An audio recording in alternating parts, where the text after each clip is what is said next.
দাঁড়াবা, তুমি দাও, তারপরে দাও, সে এখনো খায়নি। তুমি বলো এটা কোন tense, present indefinite, past indefinite নাকি future indefinite? Yes, past indefinite. কারণ কি, সে এখনো খায়নি, সে এখনো খায়নি। যদি বলতাম সে খায় না, তাহলে প্রেজেন্ট ইনডিফিনিট। সে খাবে না, ফিউচার ইনডিফিনিট। কিন্তু কি লেখা আছে, সে এখনো খায়নি, এটা হচ্ছে পাস্ট ইনডিফিনিট। আমরা কিভাবে লিখতে পারি, কে বলবা?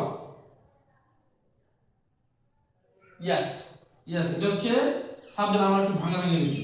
সে ইংরেজি কি, হি। খায়নি, এটা হচ্ছে নেগেটিভ ওয়ার্ড, নেগেটিভ সেন্টেন্স। এবং পাস্ট আমরা কি জানি, পাস্ট ইনডিফিনিট টেন্সে যদি না বোধক করতে হয়, সাহায্যকারী ভাব না থাকলে কাকে আনতে হয়? Did not. He did not, খাওয়ার ইংরেজি কি, ইট। হি ডিড নট ইট, এখনো ইংরেজি জানতে হবে, এখনো, হ্যাঁ, yet. He did not eat yet, সে এখনো খায়নি। এটা থেকে আরো অনেক বাক্য করা যায়। সে এখনো যায়নি, হি ডিড নট গো, খালি চেঞ্জ হবে, আমাদের এই ভার্বটা চেঞ্জ হবে, যেটা চেঞ্জ করলে বাক্যগুলো চেঞ্জ হবে। সে এখনো লিখেনি, write. He did not write yet, সে এখনো পড়েনি, he did not read yet.